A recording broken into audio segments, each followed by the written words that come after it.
I debated back and forth whether I should do this video. But I felt like, you know what? It's something I'm going to share. Social Security and why I will never see it. I hope you take something from this video, and I hope you understand where I'm coming from. You have to excuse the way I look today. This is a big day for me. I have a lot of chores to do.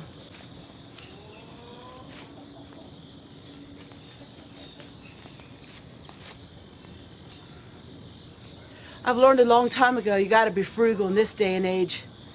Nothing's going to be handed out to you. And even the money that you deserve to get, you're never going to see.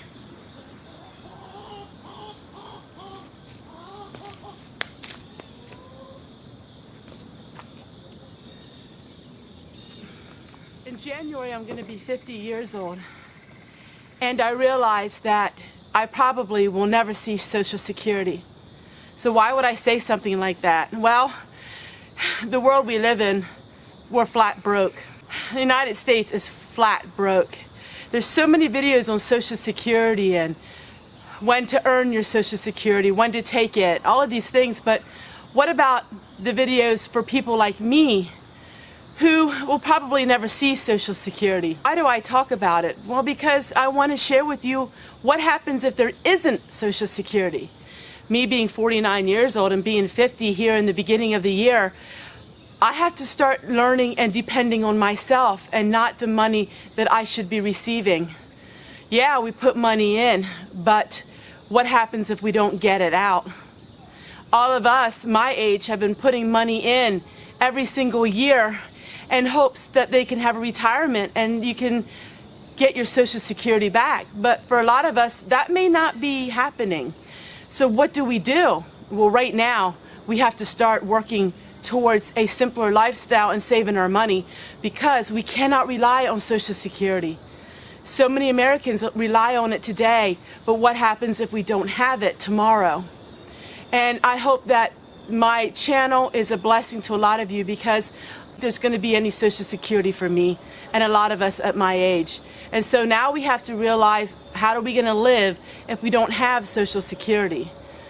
A lot of things is save your money. Don't spend what you don't have. And don't spend anything. We got to have our own cushion. We can't rely on the government. We can't rely on the things. Yes, it is not fair. We put all this money in, and if we don't get it in return.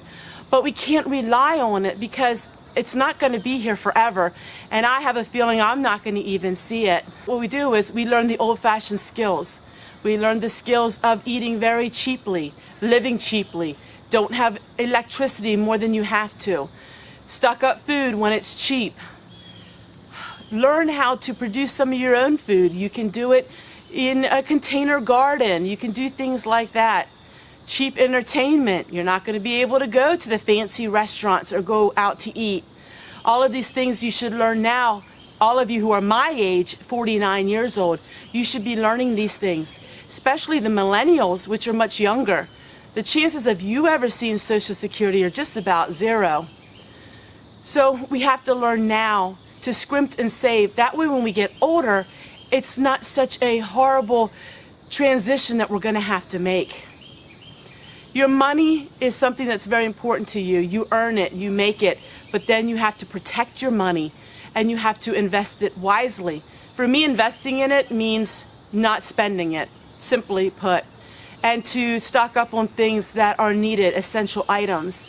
For me, it's learning skills, learning how to make lye homemade soap, learning how to garden, canning, all of these things, learning how to glean food for free. All of these videos on Social Security and living on it, that's great and everything, but for a big majority of us, it's not going to be here. You don't hear people talk about that too often, but in someone's day and age, it's not going to be here. And do we want to live like the government lives? Do we want to live on borrowed time and money? Or do we want to make sure that we are taking care of ourselves?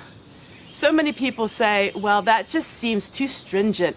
That just seems too hard to do, to save your money doing this and not going out to eat. And That seems like a lot of work. But you know what? What's your alternative? To live it up now and only to find when you're 60 and 70 years old, you don't have any money, and then you're going to have to find a job? Do you know how many Americans at age 60 and 70 are out looking for work? They have to work because they're not making ends meet. And that is probably because some of the things they did when they were in the 30s and 40s, they're paying for it now. I would rather reverse everything. I would rather live and scrimp and save in 30 and 40 and 50s, and that way when I'm in my 70s, it wouldn't be such a hard transition. Things would be so much easier. I'm passionate about teaching people how to save money. I'm passionate about living off of $15,000 or less. I'm passionate about having people living debt-free. Oh, people, you have to get out of debt. No matter what you got to do, you got to get out of debt. You cannot hold on to your debt because you don't know what tomorrow holds. Debt is the #1 problem in people's lives. You have to get out of debt. Even mortgages, if you can just possibly sell your larger homes and buy something smaller and not have that mortgage. A lot of people say mortgage isn't debt. Mortgage is debt. Any debt is debt, whether it's a car or mortgages. And I would strongly suggest now we have a window of opportunity. Sell everything that you can and lower your debts.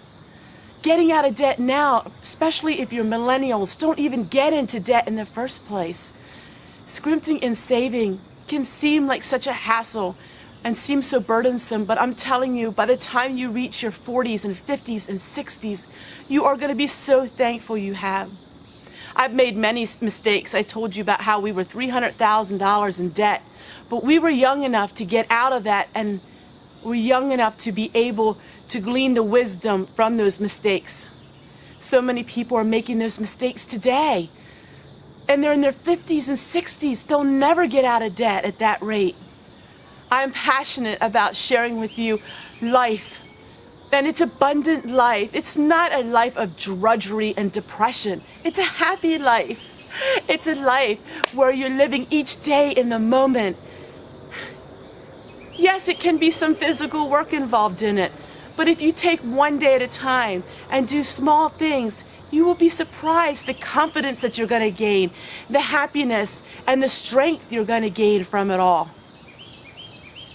Getting up each morning with a task and getting up each morning with a drive in your heart changes your whole perspective in life. There are many times people have a lot of physical problems in their life, but doing things in a small way, baby steps, can just motivate you in your mentality, and that in turn turns you into more of a positive person.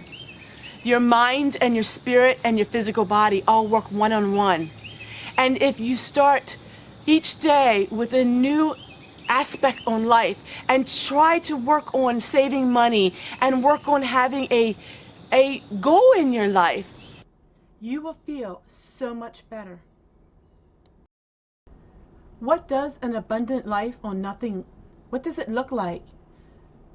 It looks like a 1963 double-wide mobile home on 1 acre lot that we paid only $65,000 for it. It looks like hand-me-downs and things that were given to us, things that we found along the road. Nothing, even furniture, was spent with much money. Living an abundant, frugal life means taking the things that other people discarded it and turning it into treasures of your own. It means finding free food, lots of free food, food that was older and was going to be thrown away, dumpster diving, finding food in various places and gleaning food, canning it, preserving it, finding all kinds of things that people would throw away, finding small joys in life and pleasures in life. That's what living abundantly is on nothing. It's not about the money or the prestige. It's about living a comfortable, happy life and knowing that you can go to bed each night because you're out of debt and your life is secure.